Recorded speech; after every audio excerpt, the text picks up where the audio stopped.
Hello' everyone, welcome back to my channel.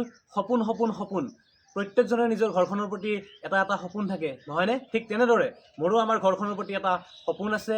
মইনো কি কি কৰিলোঁ ঘৰখনৰ বাবে, কেনেকৈনো আমাৰ ঘৰখন সজাব বিচাৰিছোঁ সেয়া আপোনালোকক ক'ম। আৰু আপোনালোকে আপোনালোকৰ ঘৰখনৰ বাবে কি কি অৰিহণা আগবঢ়ালে সেয়া কমেণ্ট বক্সত কমেণ্ট ডাউন কৰিব। আৰু বলক এতিয়া কংক্ৰিটৰ মহানগৰীৰ পৰা পলিউশ্যনমুক্ত গাঁওখনলৈ।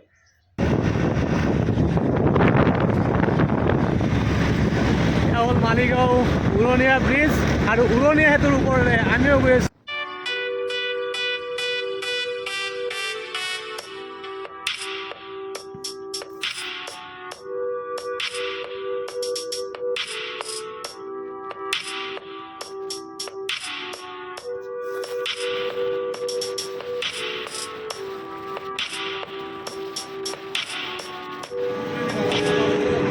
কমলত এইটো আমাৰ জগদীশে কমলা লৈ আছে। এইটো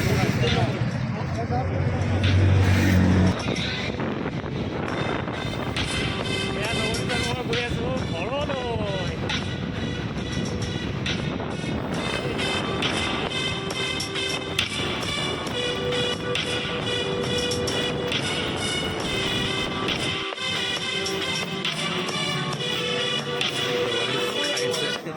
তো আমি গৰম গৰম পুৰি খাই ল'লোঁ চন্দ্ৰমা হোটেলত হাজত ৰাস্তা। এতিয়া আমি যাই আছোঁ গুৱাহাটীৰ পৰা গাঁৱলৈ, আৰু গাঁৱৰ ঘৰ পাম আৰু বেছি দূৰ নাই, মোটামুটি 5 কিলোমিটাৰমান দূৰ আছে আমাৰ ঘৰ পাবৰ কাৰণে। এতিয়া আমি গৈ আছোঁ, পামেই আৰু বেছি সময় নাই।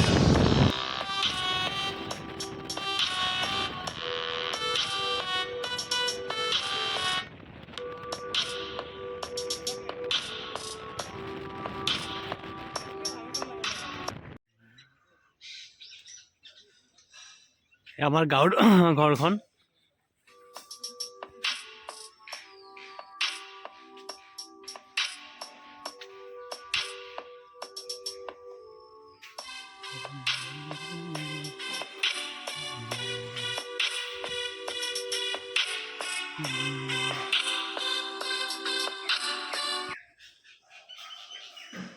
এইটো আমাৰ পাকঘৰ।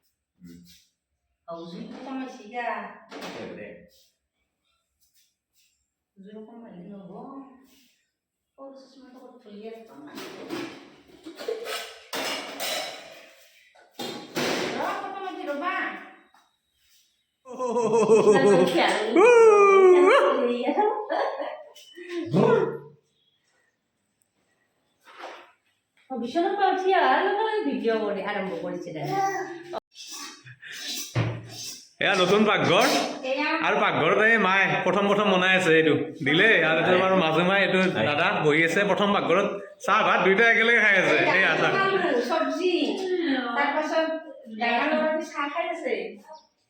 এয়া চাওক, এইটো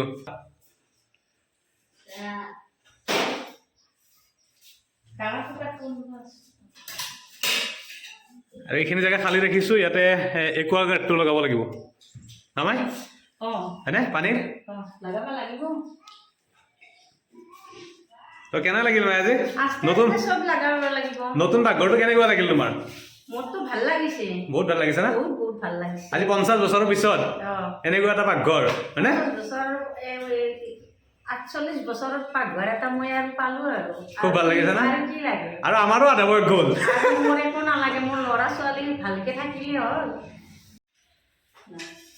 হয়, এইটো আমাৰ নতুন পাকঘৰ, আৰু কালি আমাৰ পাকঘৰটো মুকলি হৈ গ'ল। আৰু ৰাতিপুৱাই মায়ে ব্যস্ত পাকঘৰত বনোৱাত, আৰু কিবা ক'ব মায়ে চাগে।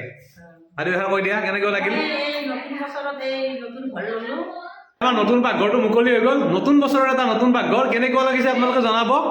আৰু এয়া মায়ে আমাৰ ব্যস্ত হৈ আছে পাকঘৰত, কিবা ক'ব মায়ে কিবা কৈ দিয়া পালো, মোৰ আৰু ভাল লাগিলে ল'ৰা ছোৱালীৰ আৰু ভাল হ'লে বেছি ভাল লাগে, আনন্দ লাগে, এয়ে মোৰ কামনা। দাদাই কিবা ক'ব, দুই এষাৰ কৈ দিব। আচলতে কৰিবলগীয়া বহুত থাকে মানৱ জীৱনত। আমি যিখিনি পাৰিছোঁ খাদ্য অনুসাৰে অভাৱৰ শেষ নাই বাৰু। আমি এটা আচলতে পাকঘৰৰ প্ৰয়োজন আছিলে, খুবেই প্ৰয়োজন আছিলে। কাম বহুতেই বাকী আছে, তথাপি যিখিনি পাৰিছোঁ কৰি আছোঁ আৰু কৰণীয়া বহুত আছে। তো মাও বহুত কষ্টত আছিলে, তো পাকঘৰ এটা লাগে। চ' যিখিনি পাৰিছোঁ কৰিছোঁ আৰু সেইখিনি। পাকঘৰত নতুন পাকঘৰ খাবলৈ আৰম্ভ কৰি দিলোঁ। ৰাতিপুৱাই যাব লাগে ডিউটি গুৱাহাটী। এই মুনু মনৰ ভৰ্তি গলি আৰু ইচ্ছা আগিল চাদিয়া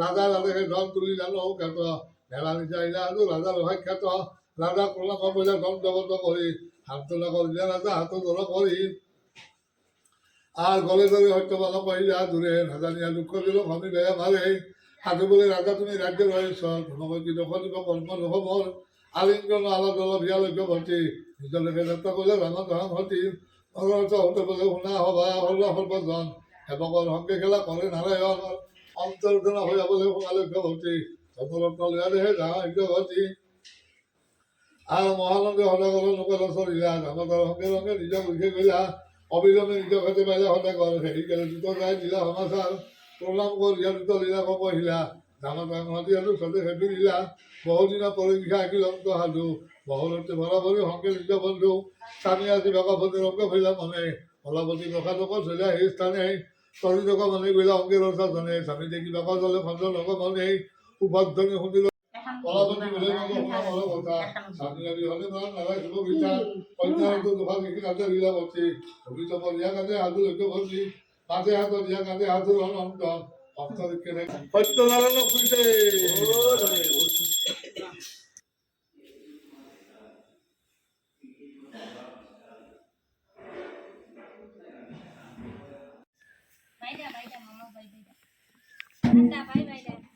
টুনু বাই বাই গুনগুন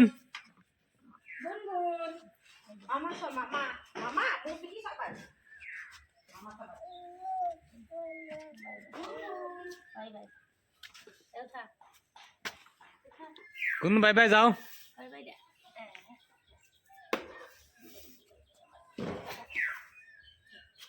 টাটা